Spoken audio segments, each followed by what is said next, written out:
All right, we are now on part 3 of anaerobic metabolism. This part will mainly kind of only cover glycolysis. So let's get started. All right, so with glycolysis, you first have to know this is still an anaerobic energy system. So anaerobic meaning without energy. Sorry, without oxygen. What we see here is a 10-step chemical process that's going to generate ATP. So energy will be released in this process. Also, we are using glucose or glycogen in this system. So first, where does this energy system take place?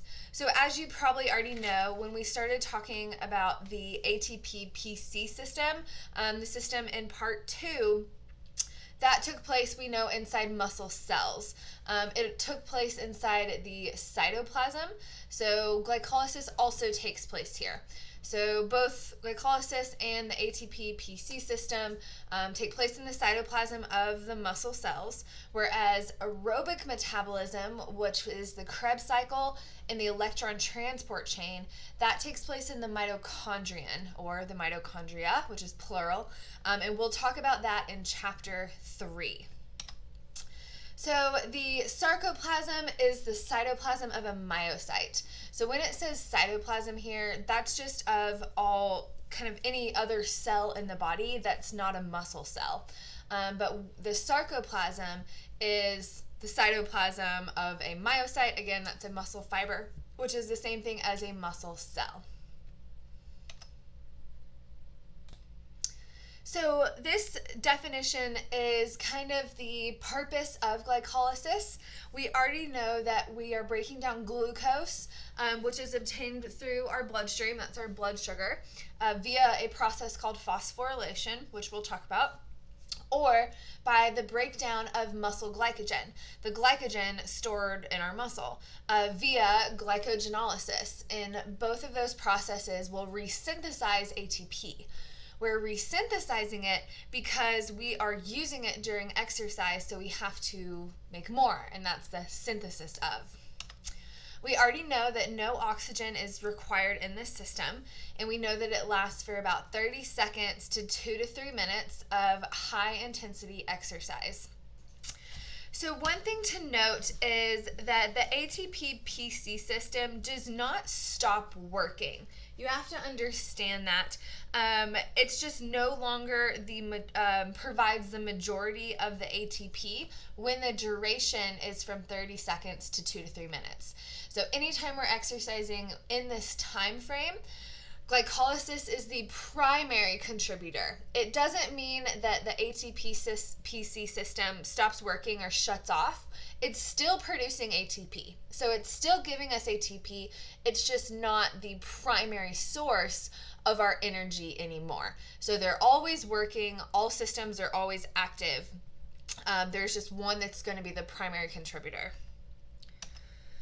So glycolysis is broken down into 2 phases, an energy consumption phase and an energy generation phase. So consumption, this is our preparatory phase, and this is also referred to as the energy investment phase because we actually have to invest some ATP in the system, meaning some ATP will actually be lost in the beginning. So if the ATP is lost, we're eventually going to have to get that back somehow, but there will be a payoff. And so that's when the energy generation phase comes in, or the energy production phase. So now we're producing ATP at the end of glycolysis. So it's a 10 chemical reaction step facilitated by enzymes, which we'll talk about. And we have to remember enzymes are going to speed up the process of ATP, or of glycolysis, and make it occur faster.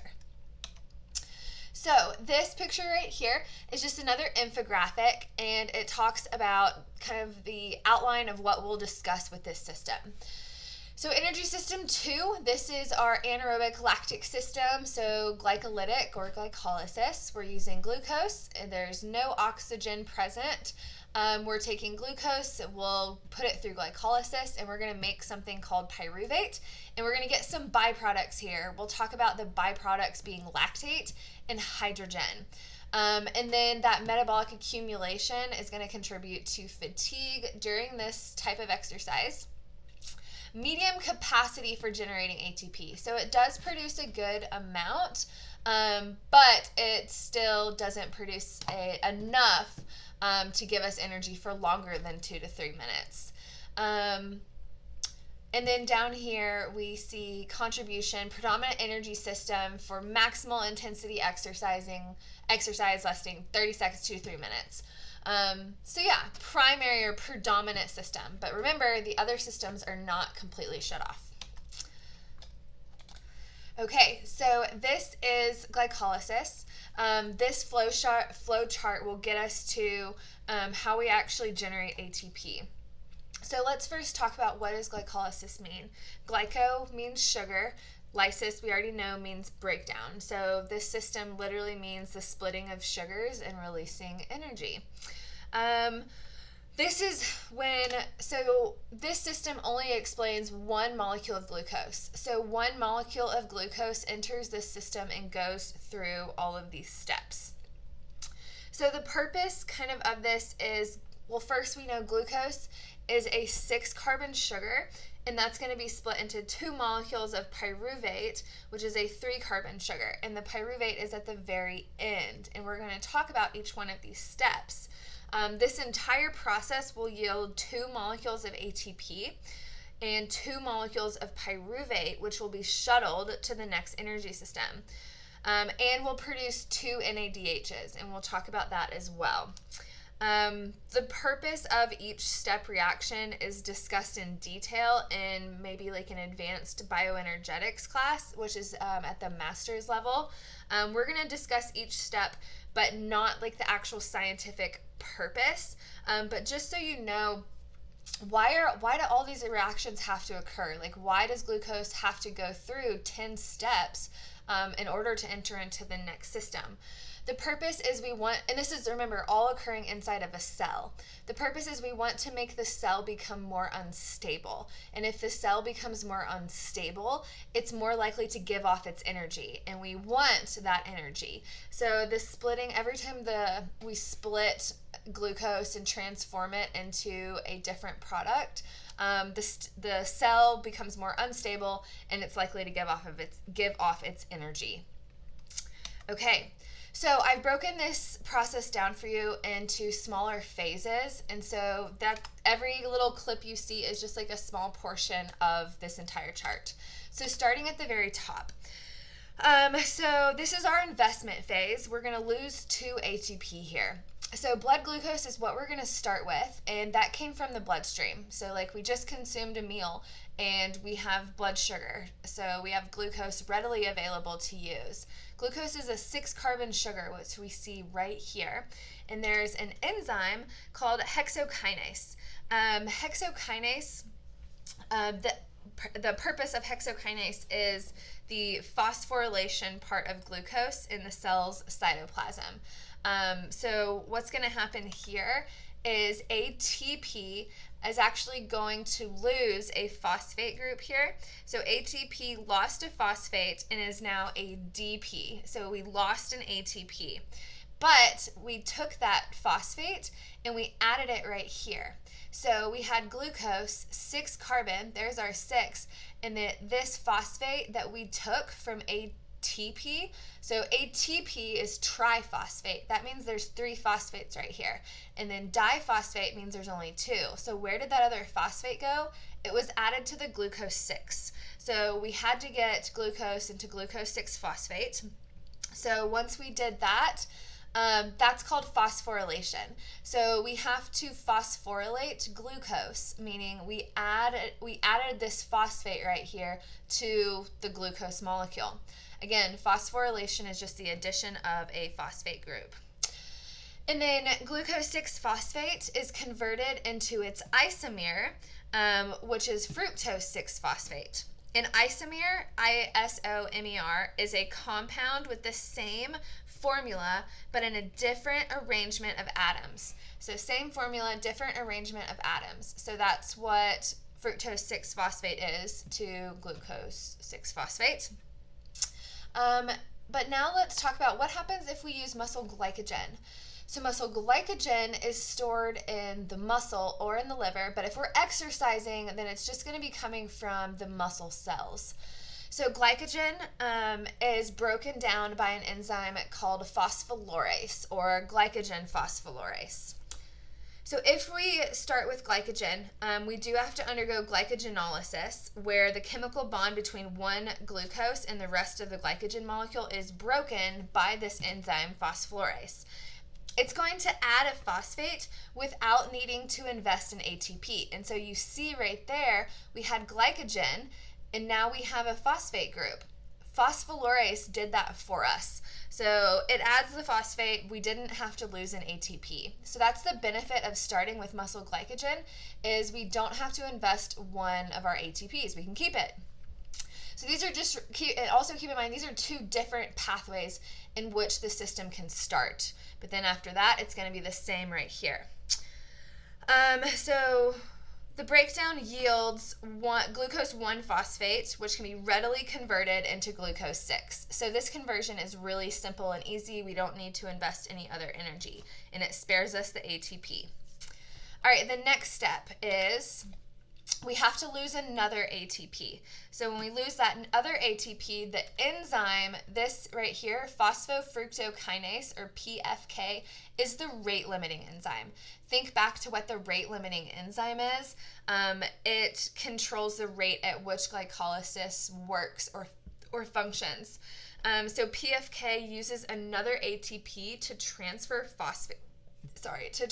phosphate group to fructose 1,6-phosphate. So that's why we needed another phosphate here, because you see we have biphosphate. So this is 1-phosphate, but ATP has 3 of them. So we take 1 phosphate from ATP and we add it to fructose 1,6-phosphate, and now we have fructose 1,6-biphosphate. All right, so that's the first part. That's the investment phase. We already know PFK determines the rate at which the system works. The rate at which the system works. So what happened here? We lost 2 ATP in the investment phase if we used glucose, but we only lost 1 ATP if using glycogen. So that's where we are thus far. We've just started the system and we're actually deficient in ATP. So we've either lost 2 if we use glucose or lost 1 if we lose glycogen. But let's move on to the next part of the system.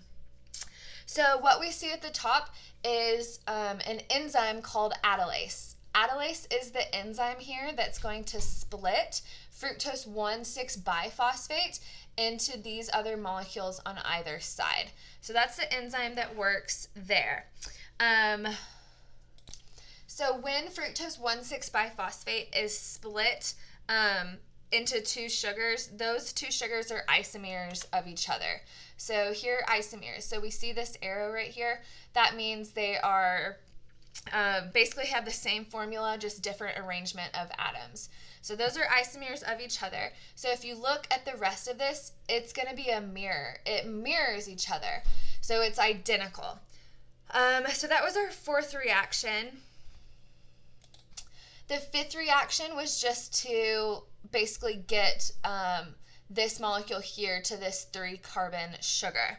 But now we're on the 6th reaction, and the 6th reaction results in 1 hydrogen being moved from each of the 3-carbon chains that we see right here. So we see these 3-carbon chains, and look, we had to lose a hydrogen. So 1 hydrogen was lost. The hydrogen is necessary to produce the majority of ATP aerobically. So it's actually moved over to the electron transport chain, and we see that right there. So it's moved over.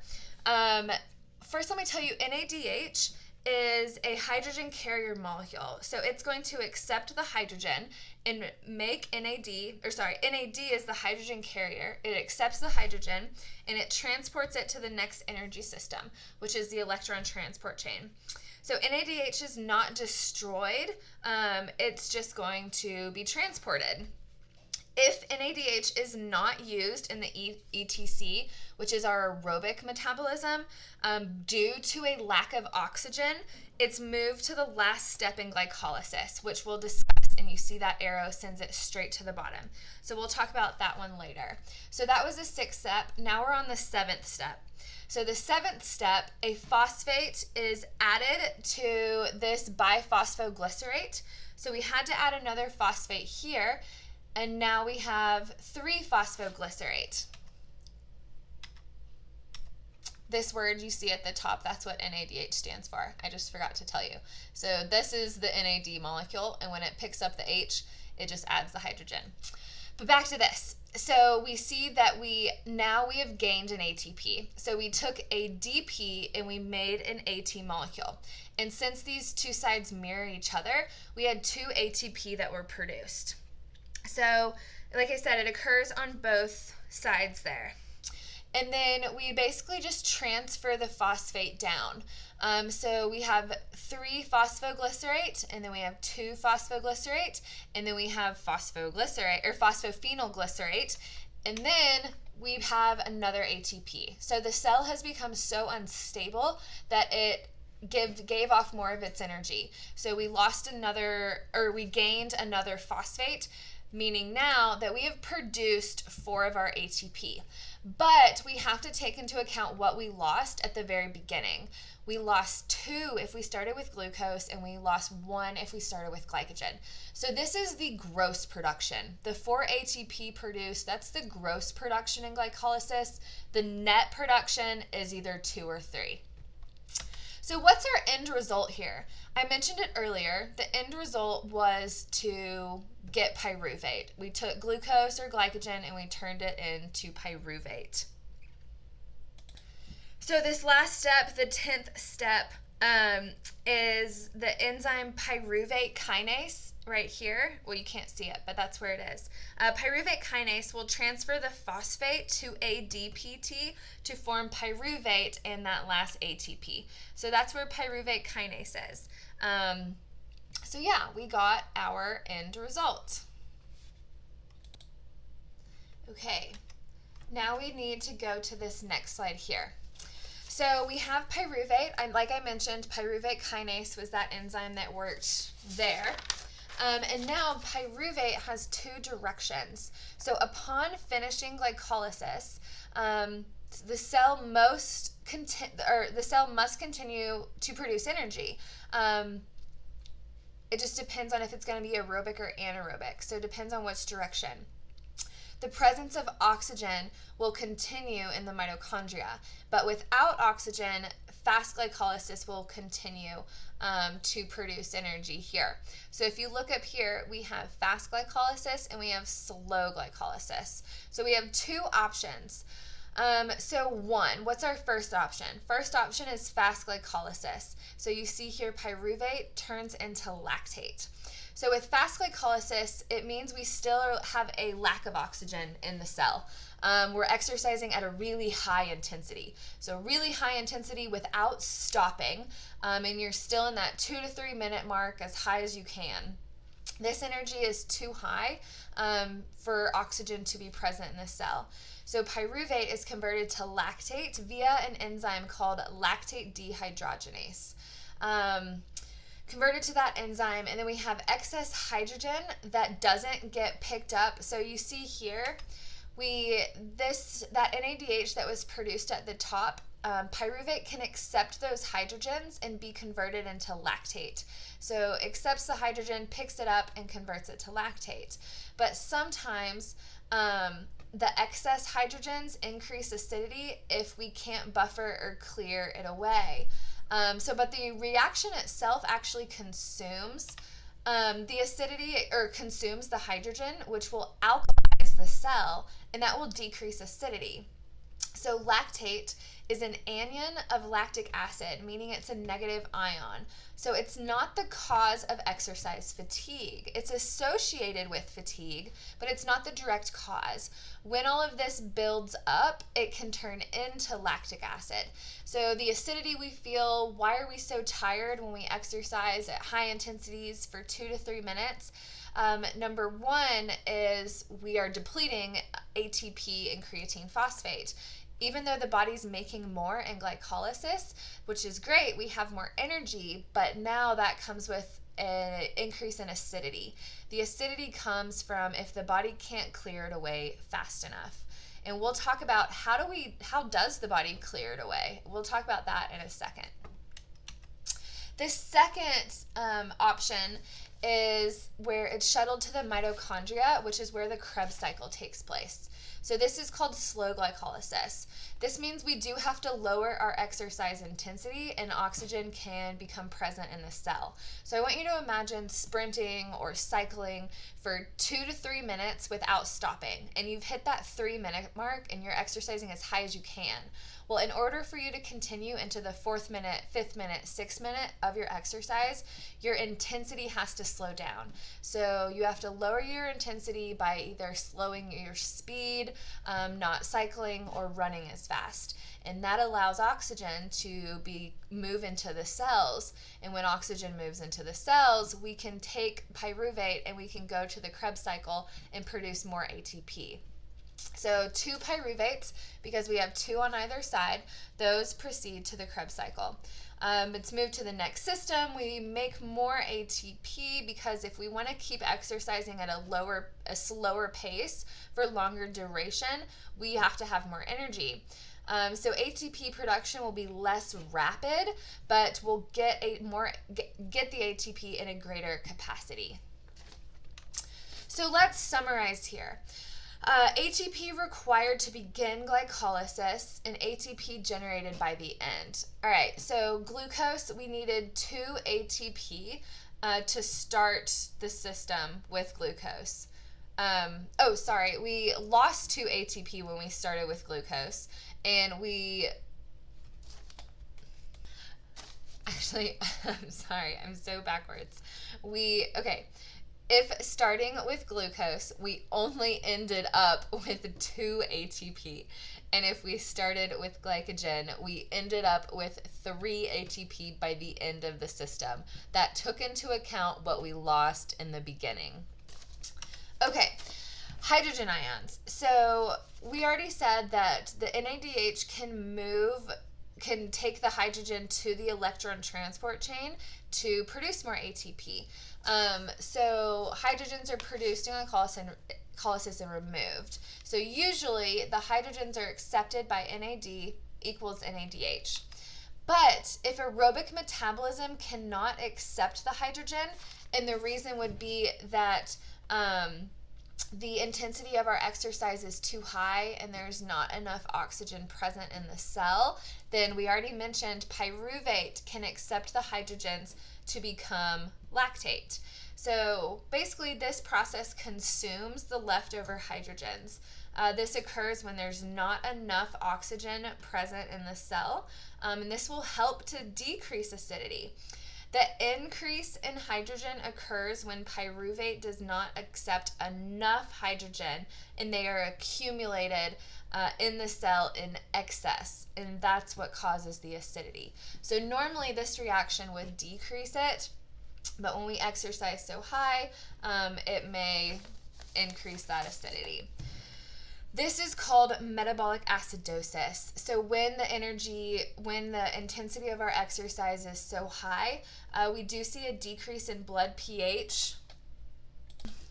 So metabolic acidosis is a decrease in blood pH due to high hydrogen accumulation. This inhibits glycolysis and is responsible for acute exercise fatigue. So we know that ATP hydrolysis increases hydrogen ions. And we also said that when our blood pH level drops due to high acidity, that's going to interfere with the rate at which glycolysis occurs, possibly slowing it down.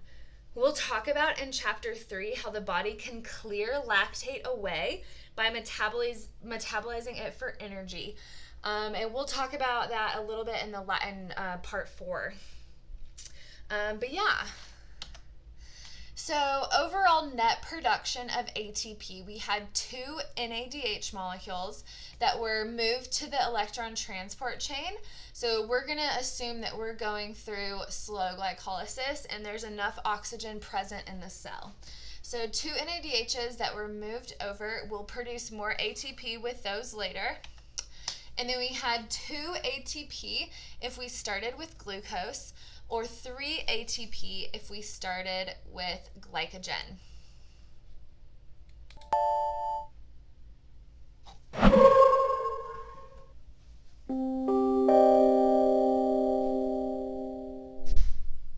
ATP is the key energy molecule for all biological organisms. One source of ATP is glycolysis, a series of reactions that break down sugars while producing ATP. Glycolysis is a series of 10 reactions that converts sugars, like glucose, into 3 carbon molecules called pyruvate.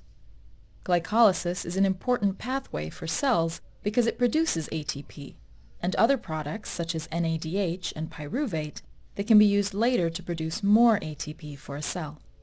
This key process takes place in the cytosol of the cell. Let's take a look at an overview of the key steps of glycolysis and focus on the input and output molecules. The first 5 steps of glycolysis convert a 6-carbon sugar, glucose, into 2 3-carbon sugars, glyceraldehyde 3-phosphate. To do so, ATP is consumed in the first and third steps. Both of these chemical reactions are catalyzed by an enzyme known as a kinase, and both reactions are irreversible. The next 5 steps of glycolysis produce energy. 1 ATP is made per glyceraldehyde 3-phosphate in both reactions 7 and 10. This means a total of 4 ATPs are made in both reactions 7 and 10. This means a total of 4 ATPs are produced in glycolysis. Both of these steps are carried out by a kinase reaction. Note that step 7 is reversible, while step 10 is not. It is important to remember that the products in steps 6 through 10 are formed for each of the glyceraldehyde 3-phosphate molecules generated in steps 4 and 5. This means that a total of 2 NADH and 4 ATPs are made in glycolysis. Because 2 ATPs were spent in the early steps of the pathway, glycolysis results in a net of 2 ATPs. There is one more key product of glycolysis to consider, called NADH. NADH is formed in the 6th reaction by an enzyme called a dehydrogenase. NADH is an electron carrier with the potential to produce more ATPs through a process called oxidative phosphorylation. Details of that process are shown in a separate animation. As you can see, glycolysis is a process involving multiple enzymatic reactions that break down sugars. Its major contribution to biological organisms is the production of ATP, which is used to drive many other biochemical pathways. Alright, I hope that video was helpful. Again, if you want to watch it again, just click the link at the bottom on your PowerPoint. Okay, I think the best way to learn about energy systems and learn about really anything in general is to write about it. So in class, if we were in class, I would make you write glycolysis out and make you draw it out and write everything. So one thing that I want to let you know is that you do not have to memorize the names of like fructose 1,6-biphosphate and 2-phosphoglycerate. You don't have to know those names and you don't have to know where they are. What you do have to know is hexokinase, phosphorylase, and phosphofructokinase. Those are the 3 main enzymes. You have to know how many ATP are produced, how many ATP are lost, depending on if we start with glucose or glycogen. You have to know how many NADHs are lost or produced and what happens to them. You have to know about pyruvate. You have to know pyruvate is the end result of glycolysis. You have to know the two pathways that it can take, either turning into lactate with fast glycolysis or going to the Krebs cycle in slow glycolysis. You also have to know what determines if we go through fast glycolysis or slow glycolysis. So that's kind of the basics of it. Like I said, it's helpful to draw the arrows, but you don't have to name everything. You just have to know where everything occurs and what is the general purpose of this system. Okay, so that was part 3. That question, there's 2 questions that are on your assignment that you can answer now. So I don't know what number, it's 3 and 4 maybe, but it just talks about explain glycolysis, what happens in glycolysis, and what happens to pyruvate. So using this video, explain that the best you can to answer that question, and then we'll continue with part 4.